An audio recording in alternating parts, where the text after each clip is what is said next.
So hello guys, welcome to root side trader channel. So ఇవాళ వీడియోలో అయితే మనం ఒక మంచి లెసన్ అయితే నేర్చుకోవచ్చు. ఎప్పుడైనా సరే మనం తీసుకున్న ట్రేడ్ కనుక రివర్స్లో కనుక వెళ్తే, ఫర్ సపోజ్ మనం బై చేసినప్పుడు పైకి కిందకి వెళ్ళటం, సెల్ చేసినప్పుడు పైకి వెళ్ళటం కనుక జరిగితే, సో ఏ టైప్ ఆఫ్ థింగ్స్ని మనం ఫాలో అయితే ఏం చేస్తే లేదా ఎలా ఎగ్జిట్ తీసుకోవాలి, సో ఆ డెసిషన్స్ అనేవి ఎలా తీసుకోవాలో మనం నేర్చుకోవచ్చు అనమాట.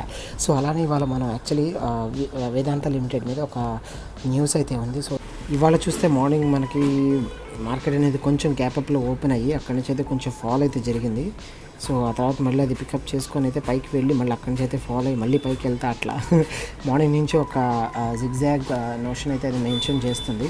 సో అట్లాగే వాళ్ళు యాక్చువల్గా విఎల్ఈడి లైక్ వేదాంతాలో ఒక చిన్న న్యూస్ అయితే ఉంది కదా, లైక్ అది 18 రూపీస్ ఆఫ్ డివిడెంట్ అయితే అది పే చేస్తుంది అని చెప్పి. సో మార్నింగ్ నుంచి నేను వేదాంత మీద అయితే కొంచెం కాన్సన్ట్రేట్ చేశాను.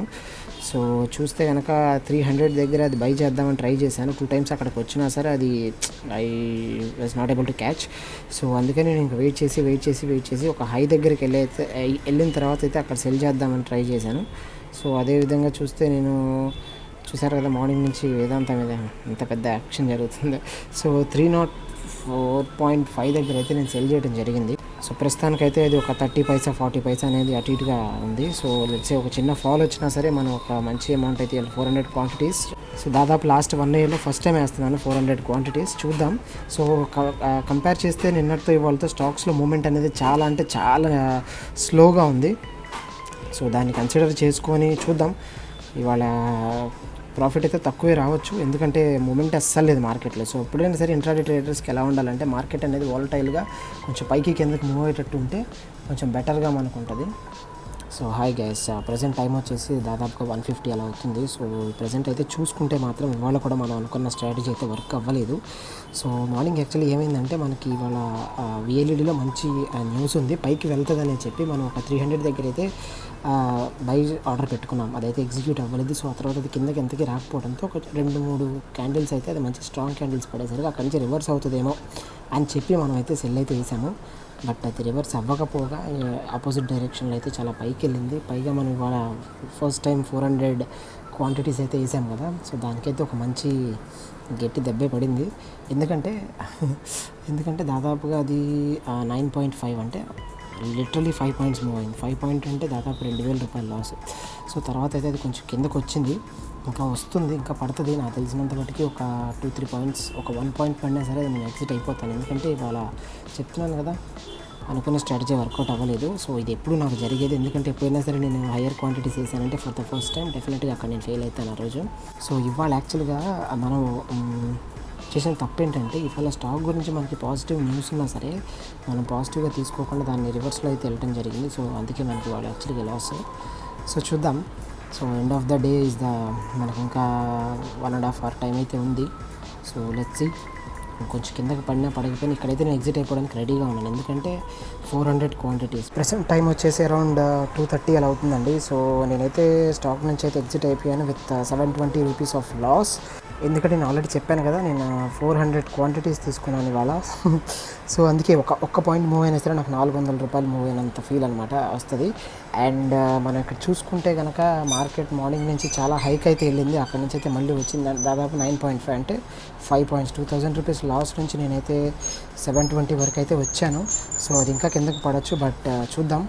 హై గైస్, మార్కెట్ అయితే యాక్చువల్లీ క్లోజ్ అయిపోయింది. సో దాదాపు క్లోజ్ అయిపోయి 10 మినిట్స్ పైన అవుతుంది. సో మన తర్వాత ఎట్లా ఉంటుందంటే, సో ఎప్పుడైతే మనం ఇక్కడ 6.3కి అయితే లైక్ 306.3కి అయితే ఎగ్జిట్ అయినామో ఆ తర్వాత అది యాక్చువల్గా పైకి వెళ్ళే మూమెంట్లో ఉంది కదా చాలా మటుకు. సో అలానే ఇల్యూషన్ క్రియేట్ చేసింది. సో ఎగ్జిట్ అయిపోయాం. సో నేను చెప్పాను కదా మళ్ళీ కాసేపు ఆగి రికార్డ్ చేస్తానని. ఆ తర్వాత అయితే మన కోసం ఒక బ్యూటిఫుల్ ఒక పెద్ద క్యాండిల్ అయితే కిందకి పడింది, దాదాపు 5 వరకు పడింది. సో మనం అనుకున్న పాయింట్ నుంచి దాదాపు 1 రూపీ లైక్ 400 రూపీస్ అయితే తగ్గే ఛాన్సెస్ ఉండేవి.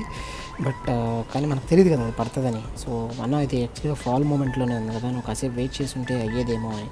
సో నేను అలా అనుకునే ఇప్పుడు చూస్తే కనుక మీరు ఫాల్ మూమెంటే ఉందనుకుందాం, మార్నింగ్ నుంచి పడటం ఒక కొత్త హై ఇవ్వటం, ఇంకొంచెం చిన్నది చేయొచ్చు. సో కిందకి పడటం కొత్త హై, మళ్ళీ పడటం కొత్త హై, మళ్ళీ పడటం కొత్త హై. సో అలాంటప్పుడు నువ్వు ఎలా ట్రస్ట్ చేస్తావు? సో నేను ఎప్పుడైతే అది ఇక్కడికి పడిందో, ఎప్పుడైతే ఇక్కడ రివర్స్ అవ్వడం స్టార్ట్ అయింది, మళ్ళీ ఇంకో హై క్రియేట్ చేస్తుంది అనుకున్నాను. సో ఇది కనుక మళ్ళీ హై కనుక క్రియేట్ చేస్తే డెఫినెట్గా నాకు 2000 రూపీస్ అనేవి లాస్ అయ్యేది. సో అందుకని నేను ఎప్పుడైతే అది కిందకు వచ్చిందో బట్ మన కోసం ఒక 2 బ్యూటిఫుల్ రెడ్ క్యాండిల్స్ పడ్డాయి. సో ఆ తర్వాత అయితే మళ్ళీ రైజ్ అవ్వడం స్టార్ట్ అయింది. సో నేనైతే ఎక్స్పెక్ట్ చేసేసాను ఇక్కడ మిస్ అయింది, అట్లీస్ట్ ఇక్కడ స్టార్ట్ అయిపోయిందని. సో నాన్ స్టాప్గా అదైతే 8 దాకా వెళ్ళింది, ఎక్కడ దాకా పడి 6 నుంచి. సో నేనైతే హోప్స్ వదులుకున్నాను. ఇవాళ దాదాపు ఒక 1500-1000 ప్లస్ మినిమం పోతాయి అనుకున్నాను. బట్ దేవుడి దయవల్ల మనకి కిందకైతే రావడం జరిగింది. బట్ కిందకు వచ్చినా సరే మనకు చాలాసేపు ఇక్కడ అది ఒక డ్యాన్స్ అయితే చేసింది కాబట్టి సో నేనైతే అక్కడ ఇంకా రిస్క్ తీసుకోదలుచుకోలేదు. అట్ ఎనీ టైం మళ్ళీ విత్ ఇన్ 1 or 2 minutes ఒకేసారి పెద్ద పెద్ద గ్రీన్ క్యాండిల్స్ పడుతున్నాయి, 2-3. సో అక్కడ డెసిషన్ కూడా తీసుకోలేదు. విత్ ఇన్ ఒక్క రెడ్ క్యాండిల్ ఒక్క పాయింట్ పోయిందంటే 400 రూపాయలు పెరిగిపోతుంది. సో అందుకని నేను ఇక్కడ ఎగ్జిట్ అయిపోయాను. బట్ ఎగ్జిట్ అయిపోయిన తర్వాత అన్ఎక్స్పెక్టెడ్లీ మనకైతే అది కొంచెం కిందకి వెళ్ళింది. అది కూడా ఒక పాయింటే. It's okay, sometimes we have to accept the loss also. ఎందుకంటే ఒక బిగ్ లాస్ నుంచి తప్పించుకోవడానికి ఒక చిన్న లాస్ కనుక తీసుకోవడంలో పెద్ద తప్పేమీ లేదు. ఎప్పుడైనా సరే ఏదైనా ఒక స్టాక్స్ డివిడెంట్ కానీ అనౌన్స్ చేశాయంటే సో డెఫినెట్గా ఆ స్టాక్లో ఒక మంచి ర్యాలీ ఉంటుంది. ఎందుకంటే చాలామంది ఏం చేస్తారంటే ఓకే బై చేసేసి దాన్ని రికార్డ్ డేట్ వరకు దాన్ని హోల్డ్ చేసామంటే డెఫినెట్గా మనకు ఒక ఫ్రీ అమౌంట్ అయితే అకౌంట్లోకి వచ్చేస్తుంది. So let's say for suppose 18 rupees per share అయితే వాళ్ళు డివిడెంట్ అనౌన్స్ చేసింది కదా. సో నేను కనుక ఒక 1000 స్టాక్స్ కొని ఉంటే లైక్ ఎంతైనా కానీ ఇన్వెస్ట్మెంట్స్ మన మీద చాలా చిన్న చిన్న ఇన్వెస్టర్స్, చాలా పెద్ద ఇన్వెస్టర్స్ ఉంటారు, క్రోర్స్లో చేసేవాళ్ళు.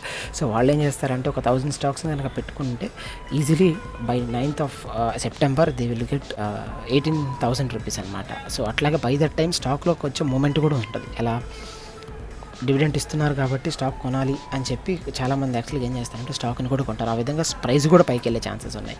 సో ఈ క్యాలిక్యులేషన్స్ బేస్ చేసుకొని నెక్స్ట్ టైం కనుక ఎప్పుడైనా సరే ఏదైనా ఒక స్టాక్ డివిడెంట్స్ని కనుక అనౌన్స్ చేస్తే బ్లైండ్గా వెళ్ళి బై చేసేసేయండి అంతే. సో ఆ రికార్డ్ డేట్ వరకు డెఫినెట్గా అది ఒక పెద్ద హైని అయితే క్రియేట్ చేయొచ్చు. So all the best. So ఇదండి వాళ్ళ వీడియో కనుక మీకు నచ్చినట్టయితే please subscribe to my channel and likes అయితే ఇవ్వండి.